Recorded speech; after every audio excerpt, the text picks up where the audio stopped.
Excelência, Sr. Vice-Presidente, tenha bondade. Merci beaucoup, Madame la Présidente.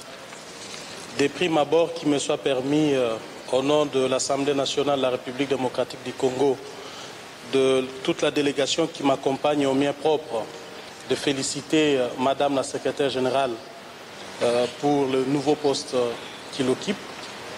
Et nous lui promettons notre sincère et entier soutien. Honorable Présidente de l'Assemblée nationale de Mozambique et du Forum parlementaire de la SADC, Honorable Vice-président du Forum parlementaire panafricain, Honorable Présidente du Réseau des femmes parlementaires de la SADC, Honorable Président des parlements nationaux et chef de délégation, député membre du Forum parlementaire de la SADC, distingué secrétaire général du Forum parlementaire de la SADC, Mesdames et Messieurs, à vos titres et qualités, tout protocole observé. Au nom de la délégation que nous avons l'insigne honneur de conduire, nous vous transmettons les sincères et chaleureuses salutations de l'Assemblée nationale congolaise. Par notre voix, le peuple congolais vous remercie infiniment, ainsi que vos gouvernements respectifs, de vos soutiens et assistances lui apportés dans des moments difficiles. De même, il exprime sa solidarité ainsi que sa sympathie au peuple frère du Mozambique, durement éprouvé lors du passage des cyclones Idai et Kenneth en mars et avril dernier. Ces drames nous interpellent et placent devant notre responsabilité quant au choix à opérer face au réchauffement de notre planète. La tenue de cette 45e assemblée plénière du Forum parlementaire de la SADC, dont les thèmes s'intitulent « Changement climatique, atténuation et adaptation, les rôles des parlements vers la mise en œuvre de la déclaration de Paris et de la feuille de route de Katowice » tombe à point nommé. Nous devons non seulement y réfléchir très adroitement, mais aussi agir promptement, car l'avenir de nos enfants en dépend. De l'accord de Paris à la feuille de route de Katowice, la République démocratique du Congo prend une part active à ces grands enjeux mondiaux et attend jouer un rôle fondamental dans cette problématique compte tenu des potentialités qu'elle offre au monde dans ce domaine. Notre première participation à ce forum intervient à un moment charnière de l'histoire politique de notre pays. Pour la première fois, celui-ci connaît une passation pacifique et civilisée de pouvoir et dans la foulée, une alternance démocratique. Cette situation est d'autant plus inédite que les élections ont été libres, démocratiques et de surcroît financées par les Congolais eux-mêmes. La République démocratique du Congo envoie désormais des signaux très encourageants et positifs. Sur le plan politique, la décrispation est désormais effective. En effet, tous les exilés politiques sont rentrés au pays et les prisonniers d'opinion ont tous recouvré leur liberté de mouvement. Les manifestations des partis politiques de l'opposition sont tolérées, la liberté d'expression est protégée et les médias sont en plein essor. Pour la toute première fois aussi, le Parlement de la République démocratique du Congo a élu à sa tête une femme et un premier vice-président jeune. Sur le plan socio-économique, d'un côté, des projets sont à l'étude afin de faire bénéficier aux populations de la gratuité des soins médicaux et de l'enseignement primaire, et de l'autre côté sont initiés des projets de construction de routes, ponts et chaussées à travers toute la République. Dans le cadre de la lutte contre la corruption, des mesures phares pour lutter contre ces fléaux ont récemment été annoncées et le pays va bientôt compléter son arsenal législatif en la matière. Cependant, la situation demeure tout de même préoccupante dans la partie est du pays, notamment sur le plan sanitaire et sécuritaire. D'une part, depuis août 2018, la maladie à virus Ebola persiste. Avec l'aide des partenaires extérieurs, le gouvernement lutte de manière acharnée afin d'éradiquer complètement cette épidémie. D'autre part, des groupes armés locaux et étrangers y opèrent encore, sémant ainsi la mort et la désolation depuis plus de 2 décennies. Pour les anéantir, les efforts sont davantage conjugués tant sur le plan diplomatique que militaire. Par ailleurs, sur le plan de la bonne gouvernance, la RDC vient récemment de renouer avec le Fonds monétaire international, notamment en ce qui concerne son accompagnement. Honorable présidente du Forum parlementaire, honorables représentants des parlements et chers collègues, mesdames et messieurs, notre participation à cette assemblée plénière présente, sur le plan de la diplomatie parlementaire, une forte symbolique post-alternance. C'est l'occasion pour nous de vous remercier de votre accueil particulièrement chaleureux. Nous saisissons également cette magnifique opportunité afin de prendre nos repères et de consolider les liens qui nous unissent désormais. C'est pourquoi nous formulons le vœu d'accueillir chez nous, en République démocratique du Congo, la 47e assemblée plénière du Forum parlementaire de la SADC et rappelons également notre intérêt pour la présidence de notre institution conformément aux prescrits de notre règlement. En parcourant les différents rapports des précédentes assemblées plénières, la transformation de notre forum parlementaire en un véritable parlement régional reste le sujet dominant. Pour notre part, au-delà de tout questionnement légitime, nous pensons néanmoins qu'il est désormais grand temps de donner du contenu à notre organisation. Par conséquent, notre Parlement est favorable à cette transformation. De ce fait, nous restons disposés à toute sollicitation pour un éventuel lobbying à cet effet.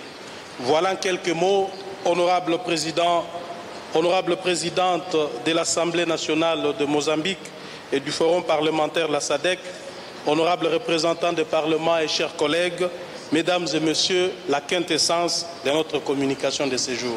Nous vous remercions.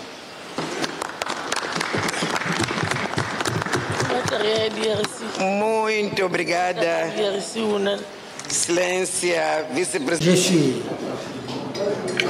vénérable Etsa Richard, je suis prêtre de l'Église anglicane du Congo, secrétaire du diocèse de Kinshasa, je suis le coordonnateur du projet promotion des stratégies pour une intervention efficace des organisations de la société civile en faveur du peuple congolais.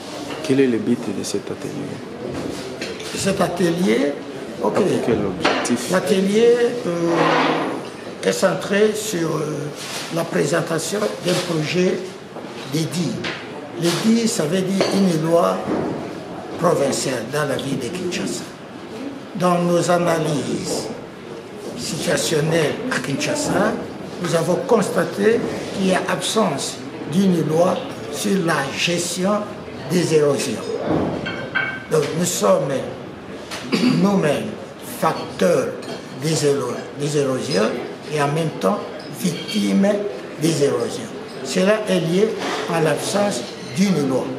Donc chacun peut construire là où il veut, chacun peut creuser là où il veut, chacun peut couper l'arbre comme il entend. Nous avons pensé qu'il fallait une loi qui réglemente la gestion de l'environnement dans notre ville. Et c'est à cause de ça que nous avons invité les experts, nos élus et nos autorités locales pour discuter de ce projet. S'il est accepté ici, nous allons le confier à un député pour le présenter à l'Assemblée provinciale. Ça prendra quel jour? Combien de jours? Ici, nous allons prendre 3 jours. Parce que nous avons un projet de 46 articles. Il faut analyser article par article et adopter. Nous allons voir l'allure du travail. Nous avons programmé pour 3 jours. Nous pensons que les 3 jours sont suffisants pour terminer ce travail. Merci. Chère Excellence, Monsieur l'Honorable, Mesdames et Messieurs, bonjour. Bonjour. À présent, nous allons parler d'une étude de cas, notamment le problème des érosions dans la ville-province de Kinshasa.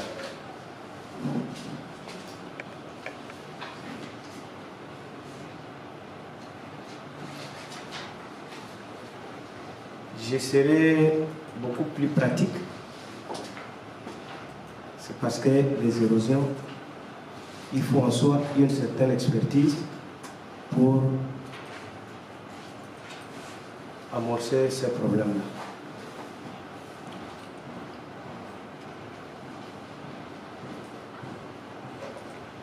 Dans la plupart des cas, ou dans toutes les villes du monde, il y a souvent eu ces problèmes des érosions. Mais en soi, si l'on peut parler des érosions,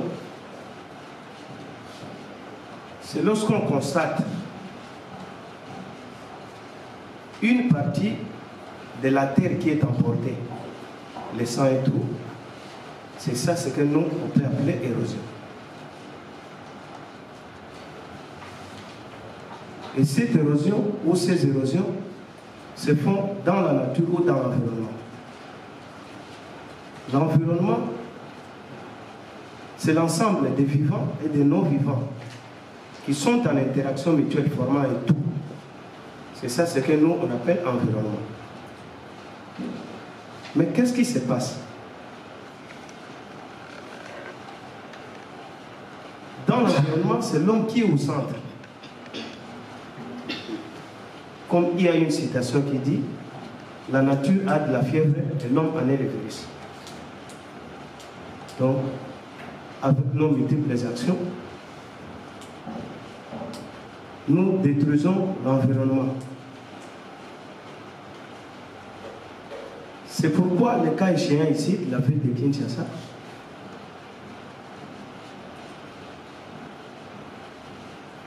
nous allons voir qu'il y a beaucoup de facteurs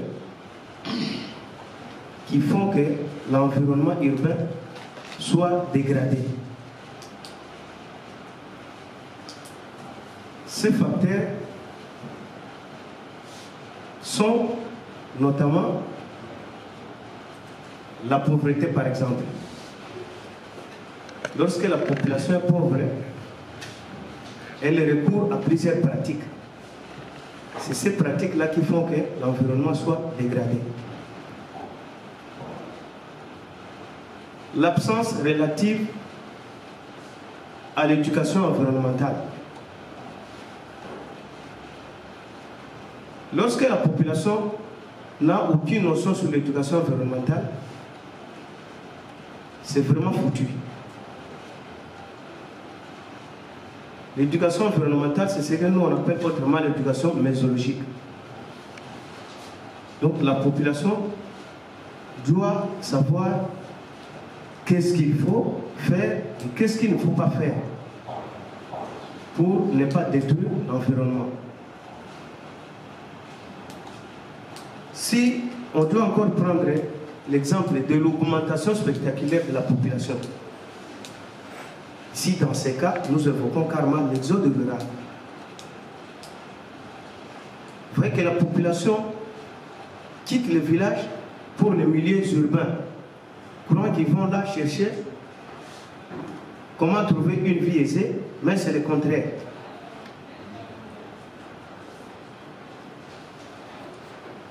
Lorsqu'ils arrivent ici, dans des milieux urbains, ils n'ont pas des endroits appropriés, ils vont se référer ou ils vont préférer habiter des coins où ce n'était pas prévu. Et lorsqu'ils habitent des coins où ce n'était pas prévu, ça nous amène à des constructions anarchiques. Ces constructions anarchiques créent des érosions. Si l'on peut encore parler du manque de l'aménagement ou de la planification. Prenons l'exemple de cette ville de Kinshasa. La plupart de ces communes qui naissent n'ont pas été planifiées. Lorsque ce n'est pas planifié, l'urbanisation devient compliquée. Et lorsque l'urbanisation est compliquée, ça nous amène à des érosions. Parce que la seule voie qui peut nous permettre à ne pas être en contact direct avec les érosions, c'est l'urbanisation. Lorsque les experts sont là, ils conçoivent un projet, ils voient qu'est-ce qu'ils vont faire pour mettre en place un quartier ou une commune.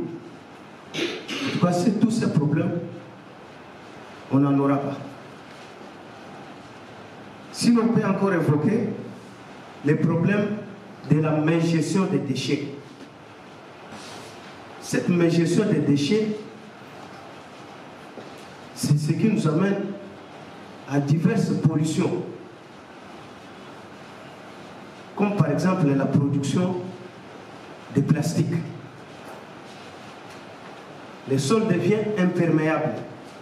Et lorsqu'il pleut, l'eau de ruissellement n'a pas là où partir, où ça ne percole pas le sol. Ça va chercher un endroit ou un coin approprié et ça peut créer des érosions. Donc, si l'on peut voir ces problèmes de la sachétisation de la ville de Kinshasa, avec les autorités, si on peut mener une action pour contrecarrer tout cela, vous verrez que le problème des érosions sera atténué. Si l'on peut encore évoquer l'absence de ceintures vertes, par exemple, dans une ville, si l'on doit créer des ceintures vertes, c'est pour empêcher l'épanouissement ou l'expansion de la ville. Donc chaque ville a une superficie limitée. Tel est le cas de notre ville de Kinshasa, la superficie n'est pas limitée. Donc chaque mois, la superficie augmente. Là où ce n'était pas prévu, l'homme va s'implanter. Pourtant, lui qui était bon gestionnaire de l'environnement devient maintenant un mauvais gestionnaire à cause de ces besoins qui sont illimités. Donc, il faudra beaucoup faire attention, sinon nous serons butés à plusieurs problèmes.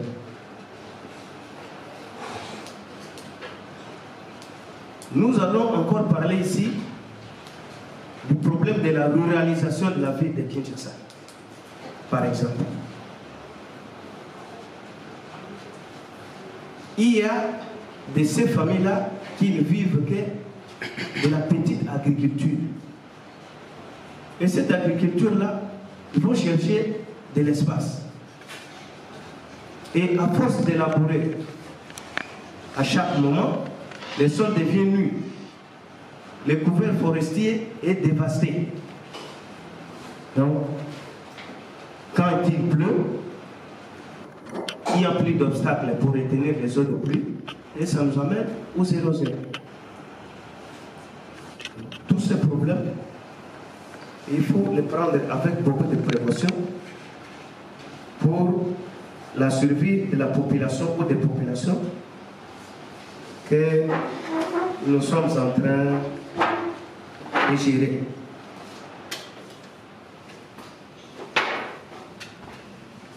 Ainsi donc, nous allons constater que lorsqu'il y a les érosions, il y a les pertes en vie humaine. Il y a les pertes en matériel. Et tout cela pèse sur le budget de l'État.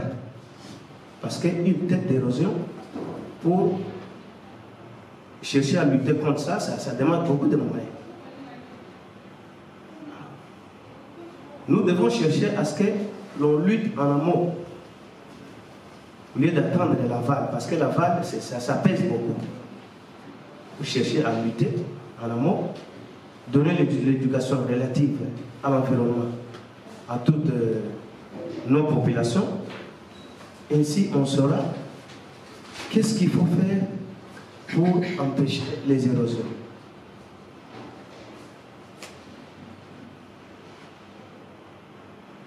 ceci nous amène à une pollution de la ville de Kinshasa. C'est la pollution que nous sommes en train d'appeler la pollution esthétique. Comme tout le monde le dit, qu'il la poubelle, qu'il la belle est devenue, qu'il la poubelle. C'est ça la pollution esthétique. Parce que si une tête d'érosion vient ici, ça s'installe dans les quartiers, n'a plus de forme. Donc, il faut vraiment chercher à remédier, chercher à éviter tous ces fléaux pour que notre ville de Kinshasa soit vraiment respectée et respectable et maintienne son statut de Kin Label. Donc,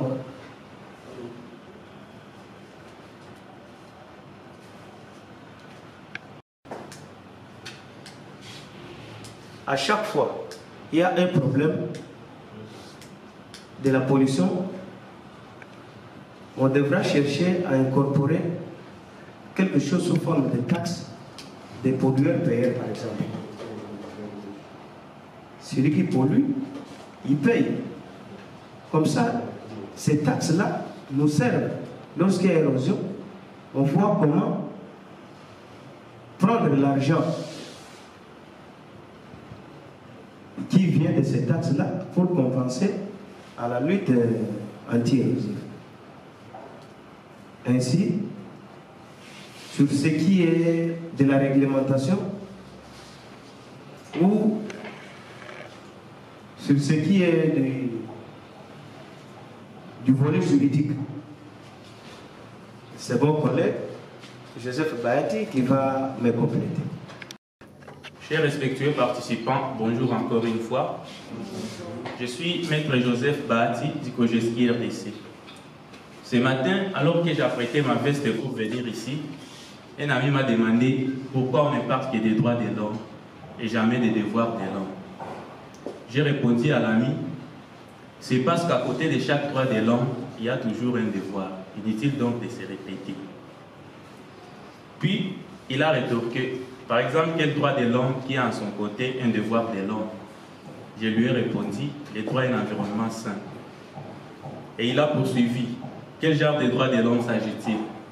J'ai renchéri, un droit de troisième génération, droit collectif ou solidaire. Genre de droit de l'homme qui nécessite la participation de tout le monde en qualité d'acteur pour en jouir. Enfin, j'ai ouï dire de sa bouche merci, c'est ce qui m'a réjoui. En fait, l'aspect juridico-légistique du texte relatif à l'édit portant lutte contre les érosions dans la ville-province de Kinshasa. Sauf qu'avant cela, je me sens dans l'obligation de justifier sur le plan juridique ces cadres de rencontre ici. Je vois dans la salle l'honorable député provincial, je vois les bourgmestres des communes, je vois l'excellence évêque, je vois les vénérables et les acteurs de la société civile. Ces cadres aussi hétérogènes se justifient par le fait que la problématique liée aux érosions relève du droit de l'environnement, lesquels droit obéit à certains principes, notamment celui de participation des citoyens. Ces principes de participation des citoyens veulent que les citoyens soient actifs face aux problèmes d'environnement, qu'ils quittent les statuts passifs du bénéficiaire en participant aux décisions pouvant exercer une influence sur leur environnement et en partageant bien sûr des responsabilités dans la gestion des intérêts de la collectivité tout entière. Chez nous en RDC, ce principe est devenu constitutionnel par l'entremise de l'article 53 de la Constitution de 2006 qui stipule que toute personne a droit à un environnement sain et propice à son épanouissement intégral. Elle a le devoir de le défendre. L'État veille à la protection de l'environnement et à la santé des populations. Avec cet article, vous vous rendrez compte que la protection de l'environnement est avant tout un devoir des citoyens, avant d'être une obligation de l'État, d'où tout le monde doit participer. Voilà ce qui justifie juridiquement ces cadres ici.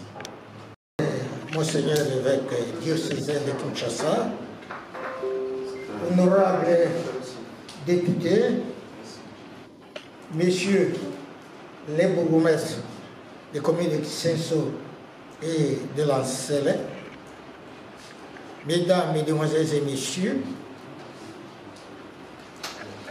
chers frères et sœurs en Christ, à vos titres et qualités respectifs, nous vous saluons respectueusement et vous exprimons toute notre profonde reconnaissance pour l'honneur que vous avez bien accepté de témoigner à la cellule de liaison parlementaire de Kinshasa, CPP, par votre auguste présence en cette séance de travail.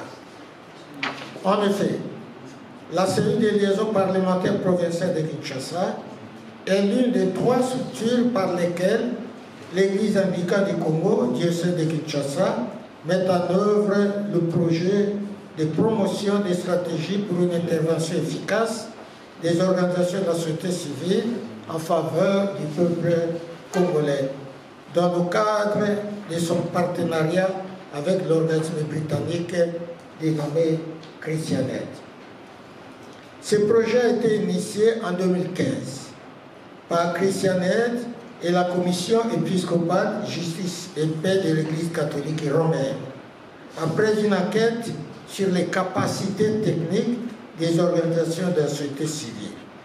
À l'issue de cette étude, il a été noté que, primo, la formulation et l'analyse des politiques publiques ne tiennent pas souvent compte des besoins réels de la population. La population reste non impliquée tant dans la conception que dans la réalisation de la plupart des plaidoyers. Tertio, la plupart des plaidoyers menés par les organisations de la société civile sont souvent faits sans utilisation judicieuse des techniques appropriées. Quarto, les acteurs travaillent généralement à titre personnel et pour des profits individuels. Et enfin, l'autorité ne se sent pas souvent redevable à la population qu'elle dirige. De ce constat, ce projet est conçu pour renforcer les capacités des organisations de la société civile et promouvoir, comme l'indique son titre, des stratégies appropriées pour une intervention efficace en faveur du peuple congolais. Il cherche, donc ce projet, cherche en outre à rehausser la collaboration et une interaction constructive entre la population organisée à la base, à travers les multiples organisations de la société civile et l'autorité qui la dirige. 3 résultats principaux sont poursuivis dans la réalisation de ces projets, à savoir 1.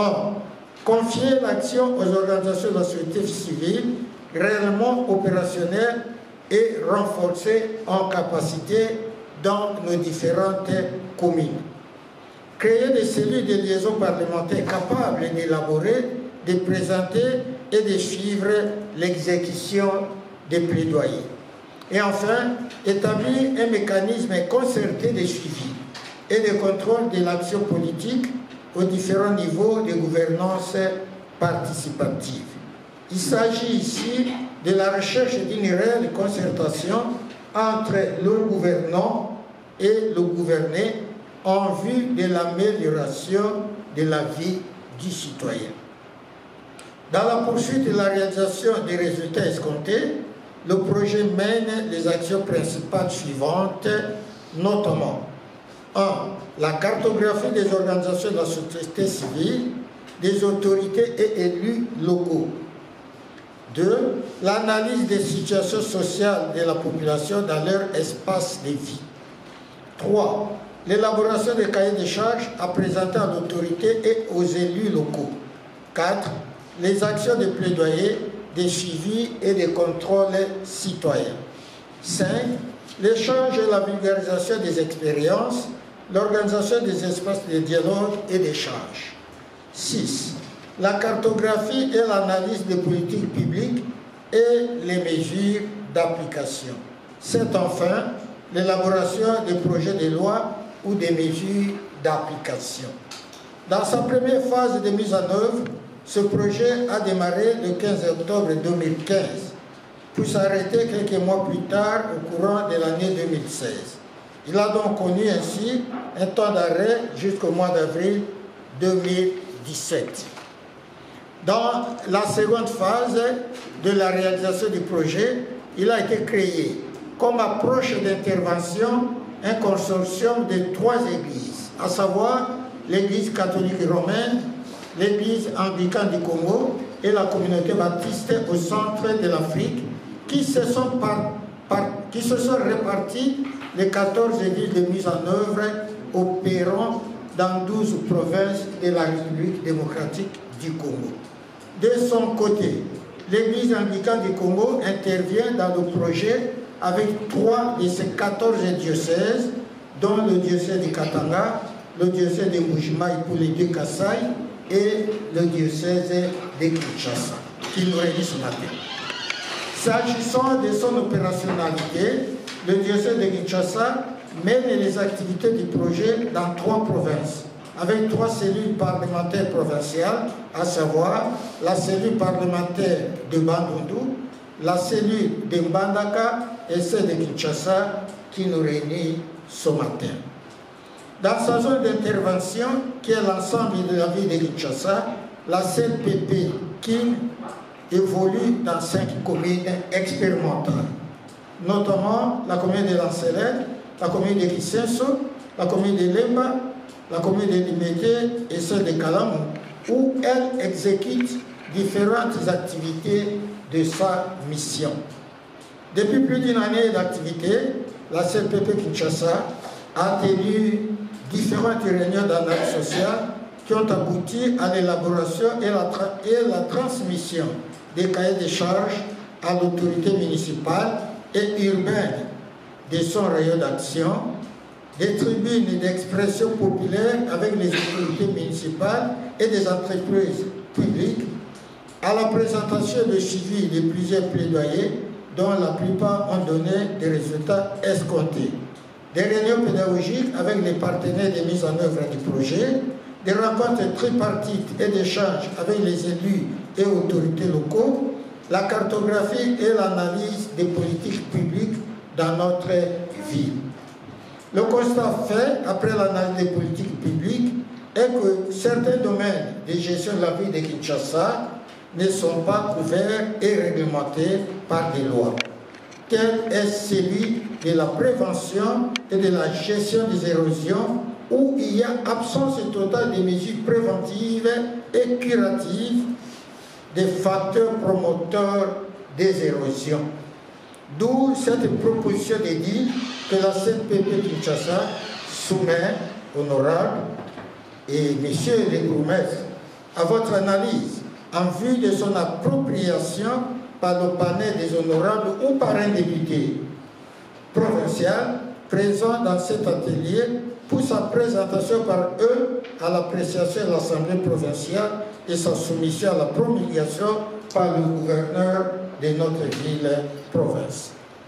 Pour terminer, Excellence Monseigneur, honorables et messieurs, il sert de souligner que ce projet est cofinancé par FED 10 à travers la cellule de l'ordonnateur national du Fonds européen pour le développement COFED et Christianet, à qui nous adressons les sincères remerciements de l'Église anglicane du Congo, associée à ce projet comme partenaire en vue de la recherche de l'amélioration du vécu quotidien du peuple congolais. Nous voulons ici remercier également le dynamisme des différentes communes. Nous voulons citer la commune de Kisenso, la commune de Lansere, la commune de Limete, la commune de Kalamu et la commune de Lemba, qui sont les rayons expérimentaux où nous menons l'action. Nous avons souvent été bien accueillis lorsque nous nous présentons et nous avons reçu la bonne collaboration des différents services de ces 5 communes. Que le Seigneur nous accompagne dans cette analyse et pour aboutir à une appropriation de ce projet dédié par un des députés présents à qui nous présentons toute notre reconnaissance. Que le Seigneur vous bénisse et bon travail. Le mot qui devait être lu pour la circonstance, c'était prévu pour la province. Nous sommes diocèses et au moins, nous voulons seulement ici vous dire merci. D'abord remercier le Seigneur qui a voulu que nous puissions nous rencontrer ici, puisque nous savons que durant cette période de turbulence politique, et s'il n'y a pas le Seigneur, nous ne pouvons pas nous rencontrer ici.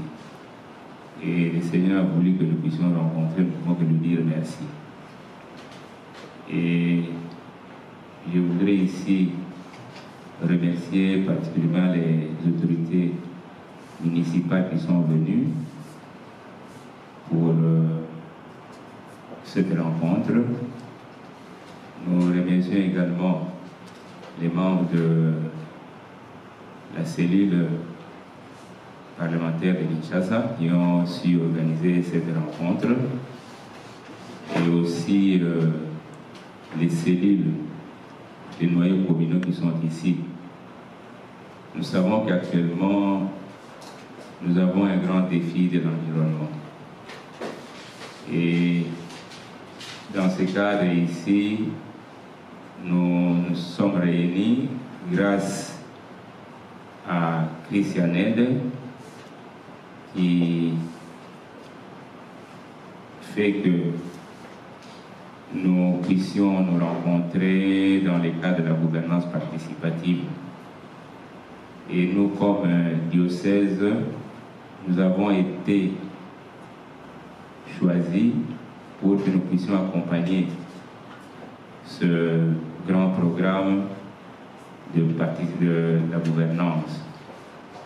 C'est ainsi que dans ce cadre-là, nous nous retrouvons ici pour accompagner nos autorités.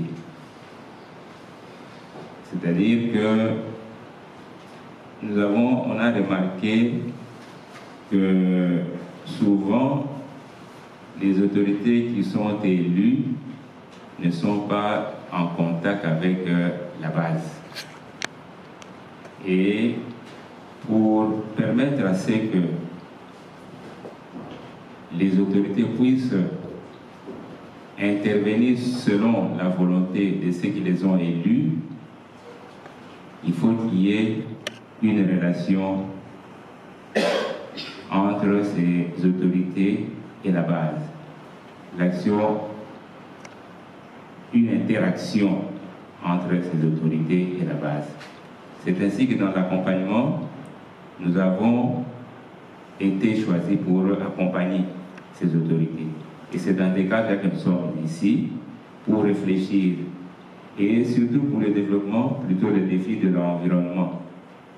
Actuellement, nous remarquons que partout, il y a des érosions qui menacent. La ville n'est pas vraiment urbanisée, surtout dans les milieux qui sont nouvellement lotis. Et ces milieux sont souvent sujets à des érosions. Et pour réfléchir ensemble et permettre aux autorités d'arrêter une politique anti-érosive, nous devons réfléchir. Et c'est nous qui devons donner la matière aux autorités pour réfléchir. C'est pourquoi nous sommes ici. Nous allons réfléchir, proposer ce que nous pouvons proposer aux autorités pour lutter contre ce phénomène d'érosion qui menace surtout la ville de Kinshasa. C'est pourquoi nous sommes là, nous allons réfléchir et je vous souhaite un bon travail. Réfléchissons ensemble pour le bien-être de nos populations. Merci. Communiqué conjoint numéro 001 bar SARDC bar Azado bar FIDH bar ANMDH bar LE bar Mix HR bar 2019. La prise en otage du colonel John Tshibangou par la justice militaire est inacceptable. L'engagement citoyen pour les changements SARDC en cycle l'Association africaine de défense des droits de l'homme, AZADO, la Fédération internationale des droits de l'homme, FIDH, les amis de Nelson Mandela pour la défense des droits de l'homme, ANMDH, la Ligue des électeurs, LA, No Impunity for the Congolese State, NIX-HR en sigle, sont très préoccupés par la prise en otage du colonel John Tshibangou en violation de l'article 19 de la Constitution par la Cour militaire de Kinshasa. En date du 28 janvier 2018, le colonel John Tshibangou a été enlevé en Tanzanie par des agents des services de sécurité de la RDC, n'ayant aucun mandat, et a été extradé vers la République démocratique du Congo en violation de toutes les procédures en la matière. Après avoir été torturé et détenu à la demi-heure dans les conditions ne garantissant pas le respect de ses droits fondamentaux, le colonel John Tshibangou continue à être détenu à la prison militaire de Ndolo en dépit de toutes les mesures et des crispations politiques envisagées en faveur de tous ceux qui s'étaient opposés au régime de M. Joseph Kabila. Contre toute attente, par la décision du renvoi du 6 mai 2019, l'auditeur supérieur militaire a envoyé l'affaire du colonel John Tshibangou sous RMP 3104/18/MAC en fixation devant la cour militaire de Kinshasa, Congo. Après 1 année et 6 mois de détention irrégulière et malgré la décision du renvoi, le colonel John Tshibangou était toujours privé de son droit constitutionnel de présenter des moyens de défense devant un juge compétent. RDC, AZADO, FIDH, ANMDH, Ligue des électeurs et NIX-HR considèrent que le colonel John Tshibangou est détenu pour autre motif que c'est présenté dans la décision de renvoi.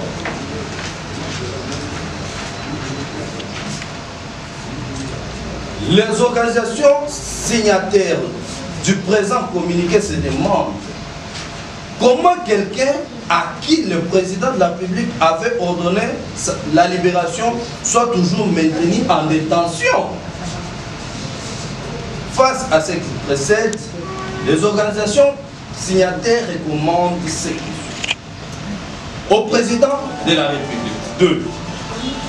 Faire bénéficier au colonel John Tshibangou de toutes les mesures de décrispation prévues en faveur de toutes les personnes qui étaient en exil, arrêtées ou condamnées pour s'être opposées au régime de M. Joseph Kabila. À la cour militaire de Kinshasa, Congo, 2. Permettre au colonel John Tshibangou de présenter ses moyens de défense devant un juge compétent. Tenir compte de la volonté du président de la République de libérer le colonel John Tshibangou, qui pratiquement a précédé l'arrivée de la décision du renvoi à la cour militaire de Kinshasa Gombe, et de garantir une justice équitable. Prendre toutes les dispositions nécessaires pour que le colonel John Tshibangou puisse bénéficier de soins médicaux adéquats et exigés par son état de santé. Faite à Kinshasa le 24 juillet 2019 pour les signataires M. Ben José Mendou, coordonnateur principal du mouvement citoyen RDC, Maître Jean-Claude Katende, président de la ZADO, M. Paul Nsafou, secrétaire général de la FIDH, M. Robert Ilunga, directeur exécutif de l'ANMDH, M. Patrick Tambo, secrétaire exécutif de la Ligue des électeurs, M. Nera Kaninga, directeur exécutif adjoint de NIX-HR, nous disons un nouveau remerciement. C'est tous des hommes en uniforme. J'ai parlé du cas de Capin, hier, aujourd'hui c'est John le colonel. Bon, ce que nous pouvons dire, c'est que nous sommes des organisations de défense des droits de l'homme. Nous suivons tous les cas où nous constatons qu'il y a une violation des droits de l'homme. Par exemple, dans le dossier de Capin, nous avons relevé que le procès n'avait pas été équitable.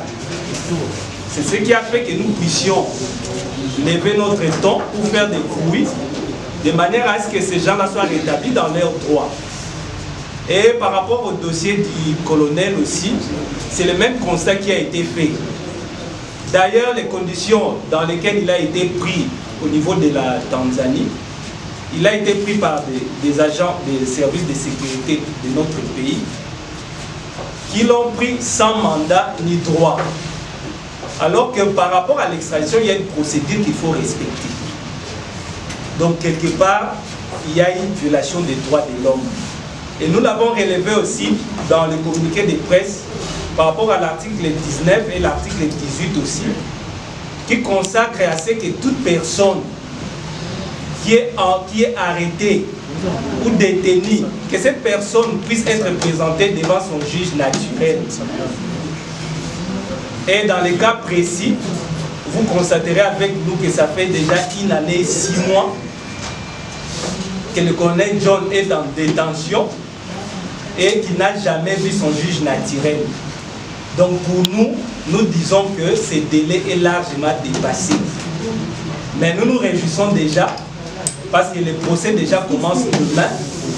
Et par rapport aux actions qui doivent suivre, qui fait toujours aussi de la question, il y aura les procès qui commencent déjà demain.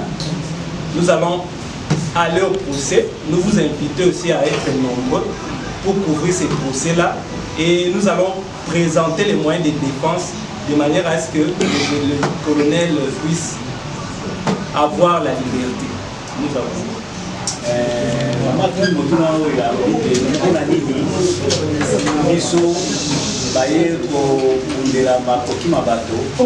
toza kotala kaka mingi baye bato ya biso kasi soki malamu na kozongisela ye boye biso d'abord toza na bato oyo ya biso te totalaka ndenge ndeko auti koloba awa esika mibeko mitosami malamu te esika nyonso mibeko etosami malamu te tomekaka kotombola mwa mongongo mpona bela mbela ya te bakonzi bameka kotala esika wana te eza kotambola malamu te olobi toza kotala mpe mingi baye politike kasi totiki oyo tobengi na lopoto tous les autres cas sociaux te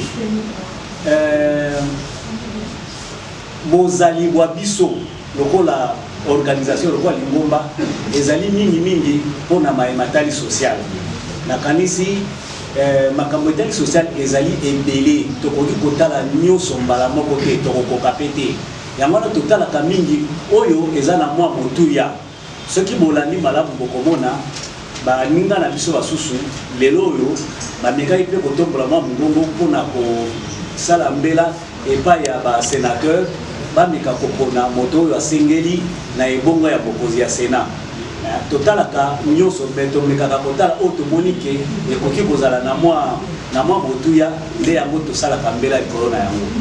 Merci beaucoup. Voilà, c'est notre ami. Vous avez dit le nom, c'est comment? Pardon? Menga. Notre ami, moi je vous dis que c'est le travail que nous faisons produit suffisamment de résultats. Peut-être que vous n'êtes pas suffisamment informés. Je vais devoir vous informer qu'à travers ce même communiqué, nous avons réussi à faire libérer 7 militaires qui étaient injustement incarcérés à Makala pendant plus d'1 année. Les 7 militaires ayant servi la MINUSCA au Centrafrique. Nous avons initié le plaidoyer, nous avons fait des déclarations. Ces militaires-là ont été libérés sans procès parce qu'ils étaient détenus en violation de leurs droits fondamentaux. Nous avons fait libérer un colonel qui ne veut pas vraiment qu'on cite son nom, qui est libre. Certains journalistes le savent parce que ce sont eux qui m'ont contacté. Tous les militaires de Bemba qui restaient en détention ont été libérés sur base seulement de déclarations que nous avons mis à faire.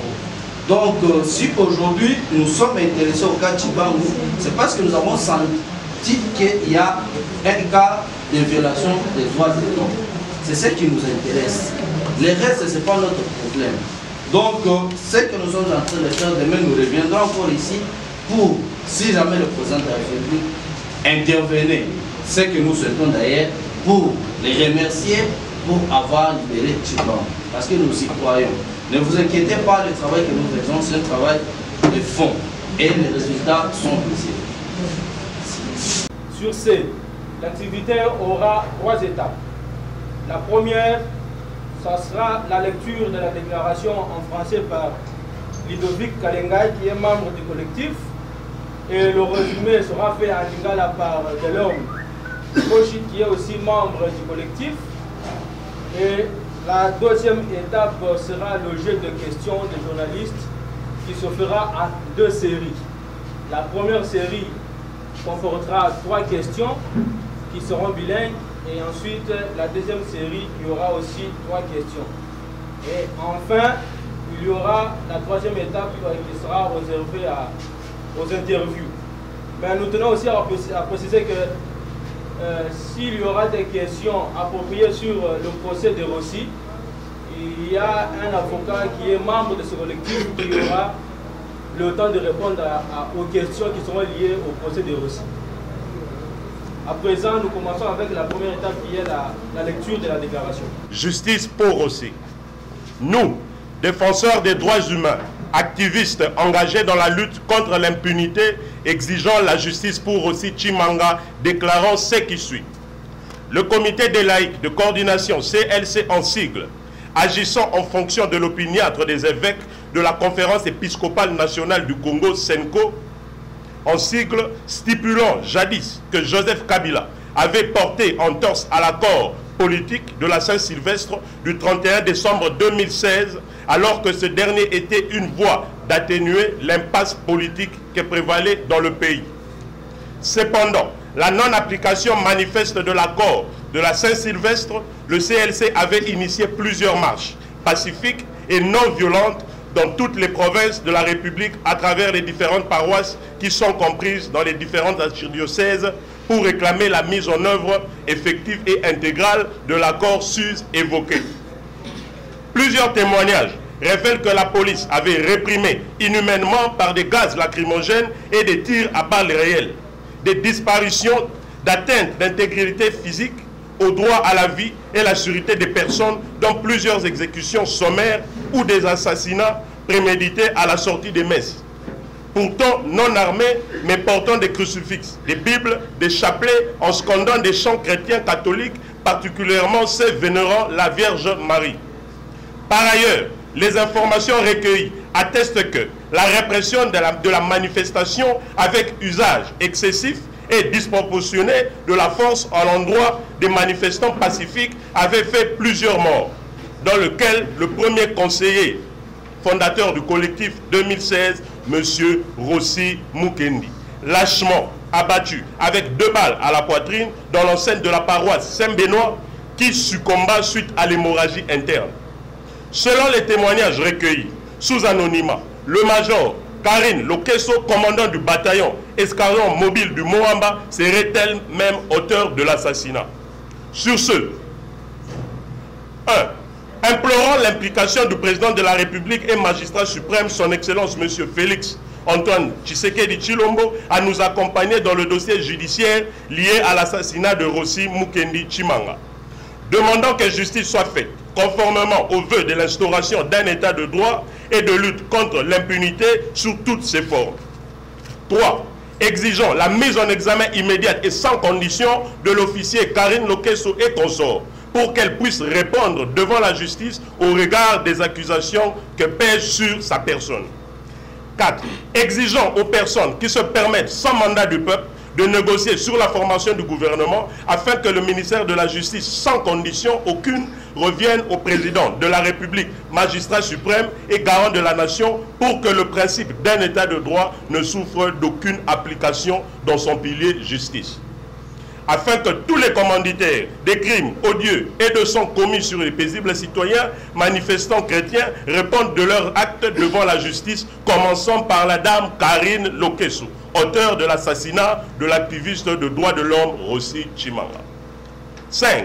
Encourageant la bonne volonté du président de la République à unir tout un peuple afin d'apporter la pierre angulaire pour le développement du Congo doit plus axer sur la justice qui est le pilier d'un état de droit. 6. Retirons la formation immédiate du gouvernement, car le blocage qui fait perdurer la misère du peuple congolais viole l'héritage du Sphinx Étienne Tshisekedi, grand cordon, le peuple d'abord. Chers compatriotes, nous ne savons pas comment dissiper cette douleur qui nous assaille. On n'y parviendra pas sans vous. Combien même qu'on avance tant d'arguments fondés sur des connaissances des principes sociaux et codes moraux, nous voulons avant tout justice pour aussi. Convaincu que l'état de droit ne saura convaincre aussi longtemps qu'il n'y aura pas justice pour aussi. Voilà pourquoi, en cette date, nous annonçons à la population congolaise, au travers nos actions de terrain, que nous solliciterons par tous les moyens l'accompagnement de la communauté internationale, les ONG de droits de l'homme, en compagnie du collectif des avocats, afin que justice soit faite.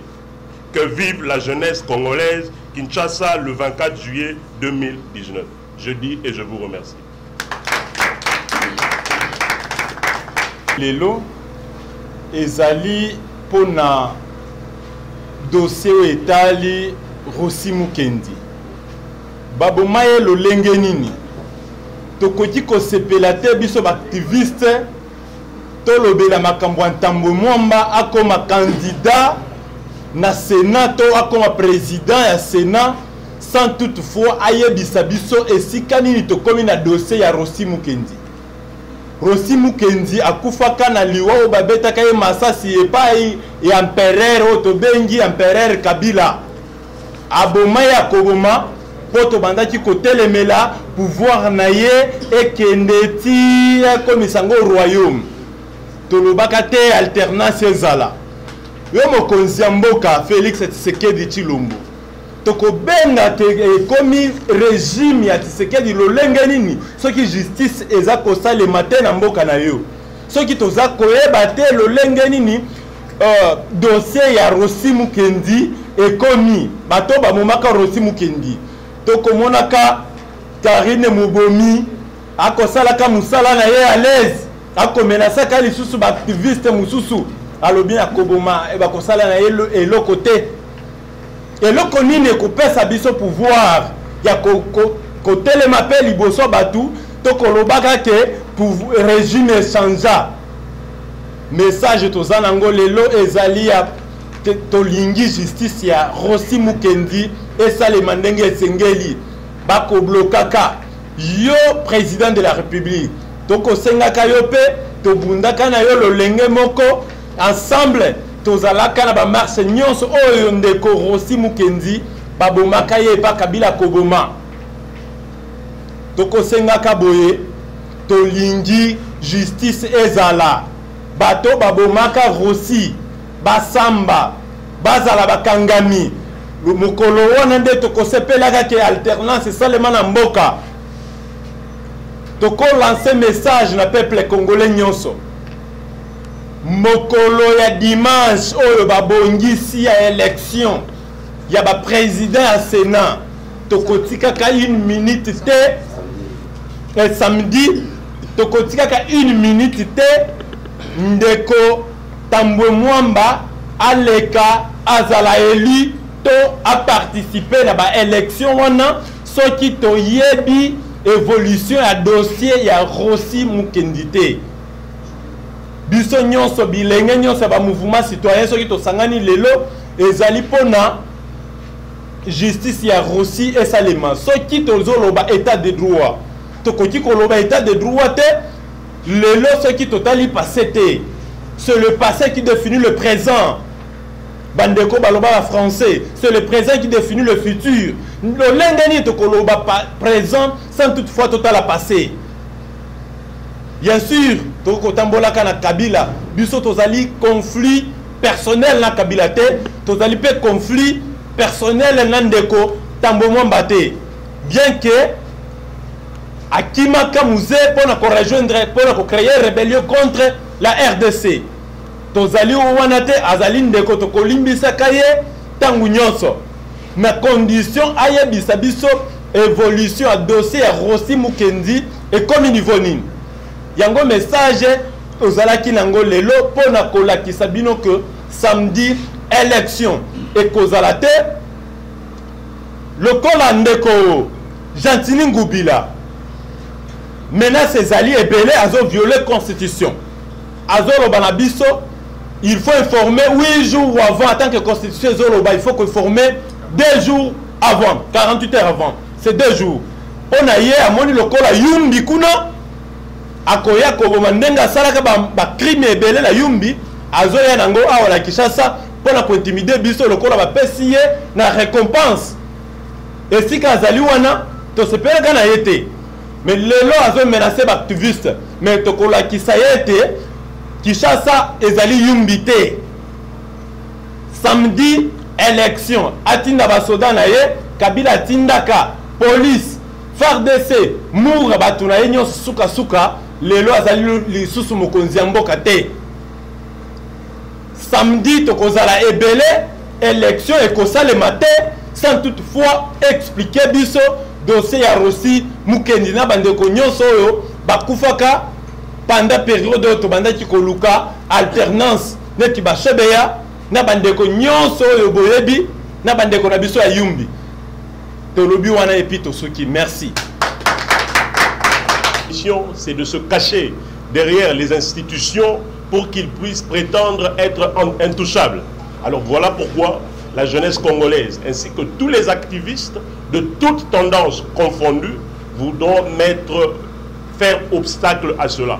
Parce que nous savons que si aujourd'hui il est nommé président du Sénat, il sera protégé par l'immunité et ensuite en tant que deuxième grande personnalité de la République, nous connaissons très bien les réalités de la République démocratique du Congo. Il ne pourra plus répondre à ces actes. Voilà pourquoi nous lançons un message à l'opinion nationale, internationale et à tout le peuple congolais que par tous les moyens possibles, que nous faisions obstacle à cela. Et nous lançons aussi le message aux sénateurs qui iront voter. Nous savons bien que le vote est une question de conviction personnelle, mais celui qui osera voter pour Alexis Tambwe Mwamba sera considéré comme un complice du meurtre de Rossi Chimanga. Merci. Pas vie claire dans ces dossiers. Mais moi je me dis, alors que nous avons un gouvernement qui expédie, un ministre de justice qui expédie les affaires courantes, est-ce que cette communication ne pouvait pas attendre l'installation du nouveau gouvernement?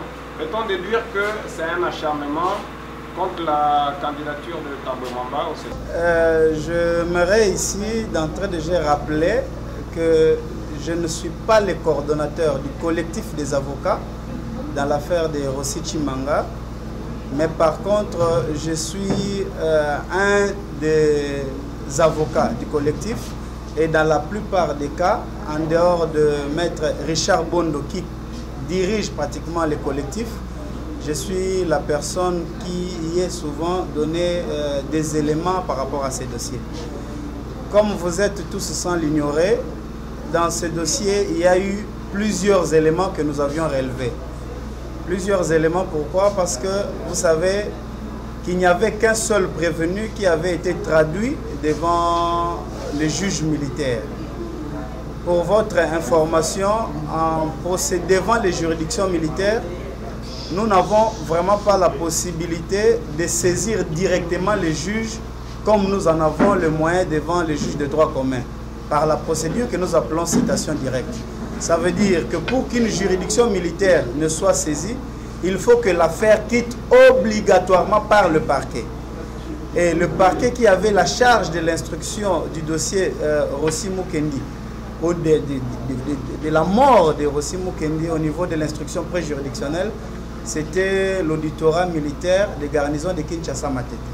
Et après enquête et investigation, l'auditorat n'avait traduit devant les juges qu'un seul prévenu à la personne de Tokis Kumbo, que vous connaissez tous.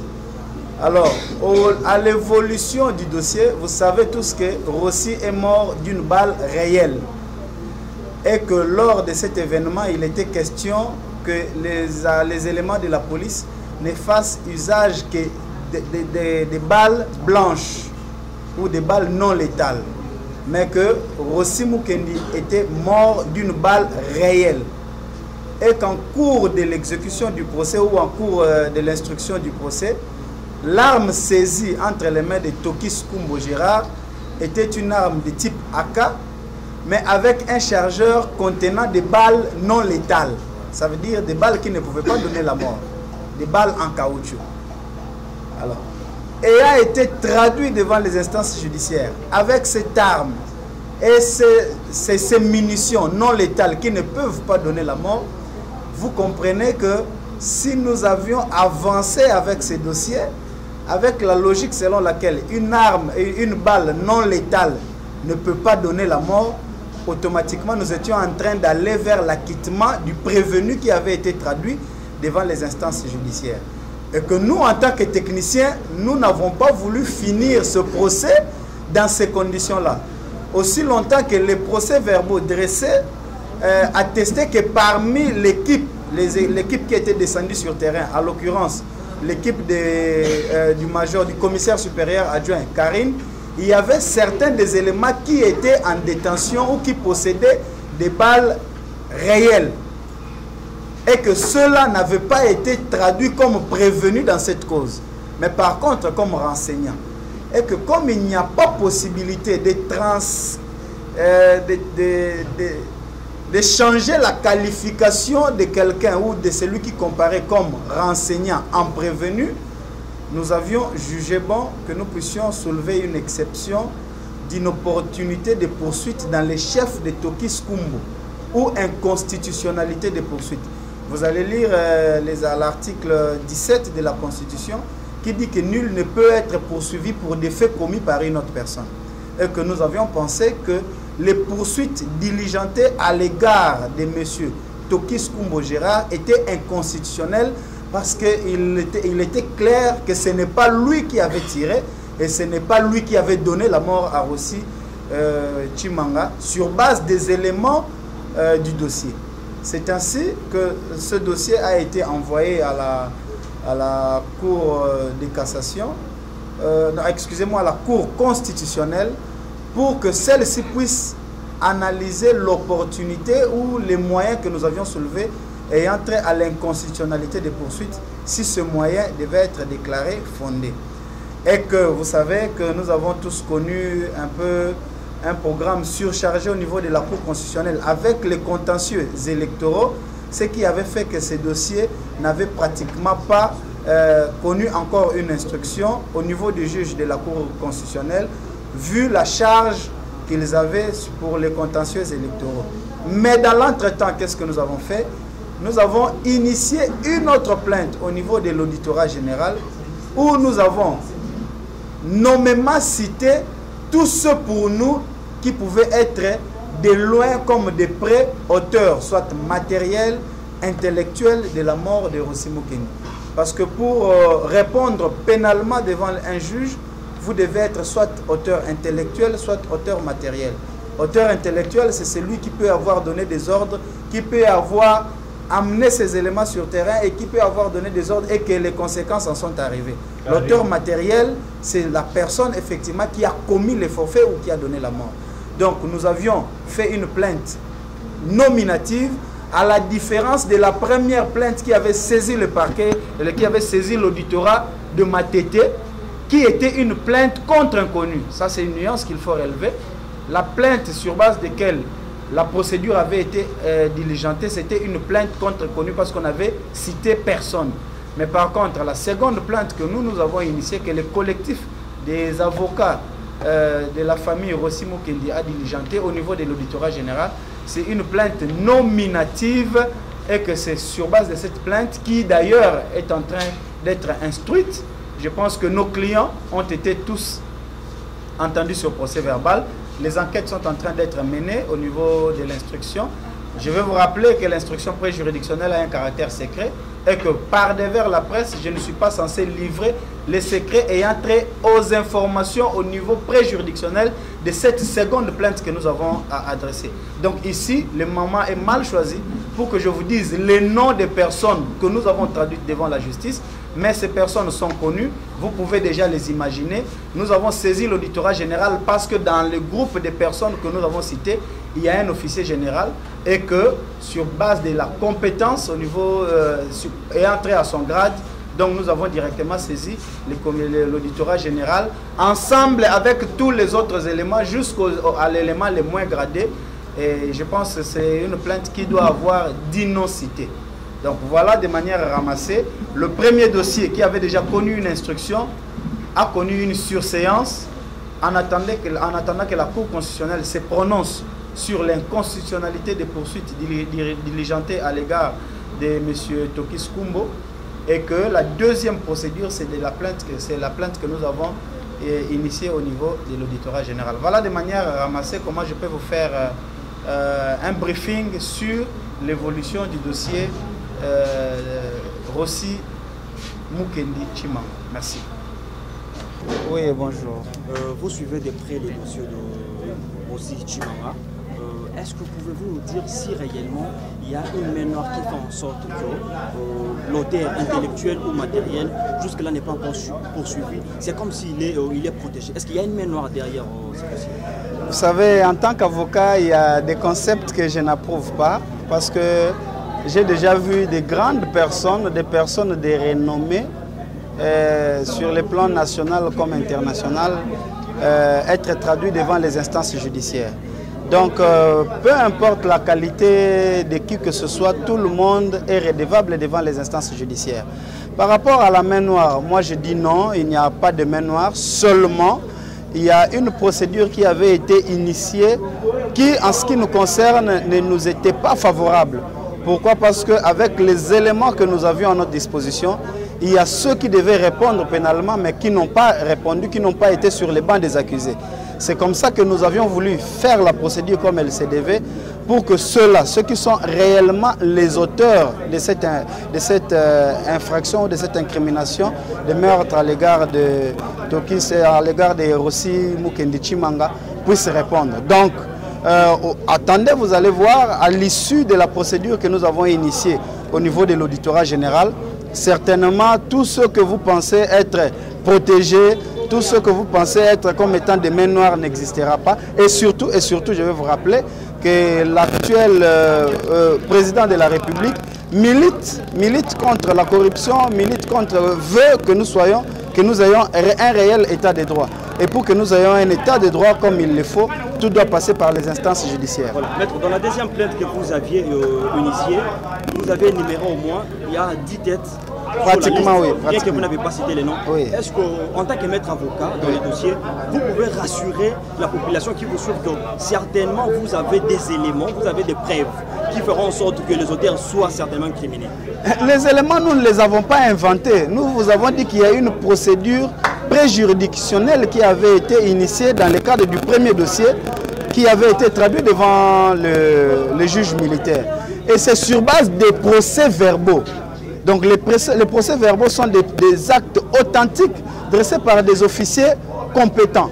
Et que c'est dans ces procès-verbaux que nous avons décelé des vrais auteurs qui ont reconnu qu'ils détenaient des armes à balles réelles, pas avec des balles, pas avec des munitions non létales. Ça veut dire que déjà, le fait qu'une consigne générale avait été donnée, que lors de cet événement ou lors de du maintien de l'ordre public, en cette date-là, aucun élément de la police ne pouvait faire usage ou ne pouvait détenir une arme avec des balles réelles.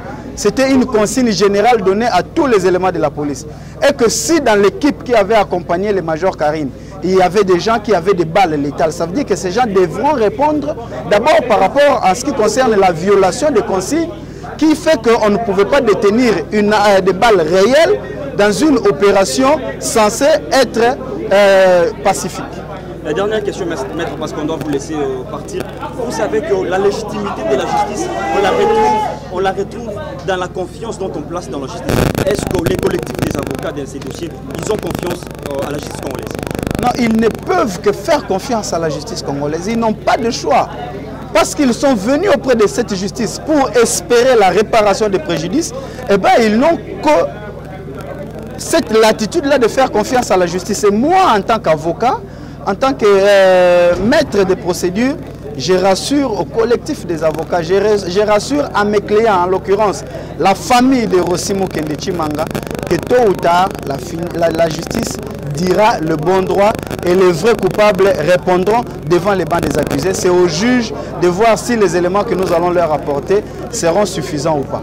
Il essaye d'être nommé président du Sénat, qui est une très grande institution, l'humilité va le cacher. Voilà pourquoi est-ce que nous lançons un message à tous les sénateurs. Nous savons que les élections sont une question de conviction personnelle, mais nous lançons un message que ceux-là qui oseront voter pour ce monsieur qui a gardé silence lorsque Rossi Chimanga a été tué seront responsables de ce que la jeunesse va faire. Parce que la jeunesse aujourd'hui, qui représente plus de 65% de la population, va se mobiliser, va mener des actions jusqu'à ce que la justice sera faite.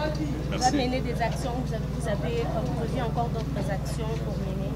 Exactement, nous avions prévu depuis la semaine passée des manifestations, des marches pacifiques, mais vous avez bien vu que le monsieur Kassongo, unilatéralement, violant l'article 26 de la Constitution, qui nous permet d'informer, même pas de demander la permission, mais d'informer que nous devons manifester pacifiquement, il interdit les manifestations cette semaine, mais nous avons un plan A, un plan B et un plan C. D'abord, sur 26, c'est la journée mondiale, la journée internationale de la jeunesse. Nous allons organiser une conférence débat où nous allons montrer à la population congolaise, nous allons expliquer à la population congolaise les valeurs morales d'un candidat président du Sénat. Où nous allons expliquer à la population congolaise quel est le profil que doit avoir un candidat président du Sénat ou encore du bureau définitif du Sénat. Merci beaucoup.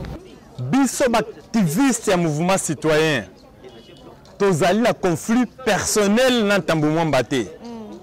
Tozali pe batu manipulé par un X ou Y ou bien par d'autres 17 candidats à la présidence et à Sénat. Mais plutôt, tu gardes un conflit et un tamboumo batangu à Kimakamboka pour que nous s'allions à Rwanda, Babanda Kobundisamboka contre le président Mouzé Laurent Désiré T. Tous les talabas oignons sont wanate. Mais tamboumo batozo senga ye loko moko. Okoti koleka, okoti ko postulé bakende ko pona yo en tant que président, il y a Sénat sans toutefois opesa biso rapport. Oyebisa biso esika dossier à Rossi Mukendi et comme yo ministre ozalaka ministre ya justice. Dossier ya bandeko bakufa na Kasai. Dossier à Kamunesa. Otikala ko pesa yi biso rapport. Oyebisa biso dossier wana ekomi niveau nini te. Dossier pe ya bandeko bakufaki na Yumbi. Otikala ko yebisa biso te. Mais non nenge nini kaka tokotika. Soki totiki lelo lobi kuna komi président ya Sénat. Nde tokokende kotuna ye siko dossier atika esengeli nanu ayebisa biso esika kambaki pendant 10 ans en tant que ministre de la justice. Et zalaki lo lengenini. Biso na tamboumo batozali na conflit personnel ta. Mais biso activiste toko sepela kate toko mona Karine Mobomi ya Rossi azo sala musala ndenge sengeli. Biso pe wana to betaka maboko. Toko beta maboko ta, toko beta maboko lo lengenini. Tozali na conflit personnel nan tamboumo mbate. Tozali pe influencé par ses adversaires. Biso tozo lukakaka aleka na média apesa biso compte rendu esika dossier ya justice ya Rossi Mukendi ekomi esika dossier ya Chebe ya ekomi esika dossier ya bandeko bakufa na dossier akamona sapu bandeko bakufa na Yumbi soki expliquer biso non ekomi ka niveau boyi to boyi te tokotika ya kele mapomina minaye. Ce qui expliquait bisote, on va l'empêcher. Tokosala nyonso. Akokota kutu mokolongo ya mapona miwana te. Même ba sénateur nango bakopona bani ba de président. Bakokota te mokolo wana. Tokozala wana. Ata soki bazali influencé par Gentini. Mobomi pe ya Yumbi alingi dossier na ye bimate. Mais mokolo wana tokolakisa Gentini ngubila ete. Awa ezana Yumbi te, awa ezana Kishasa.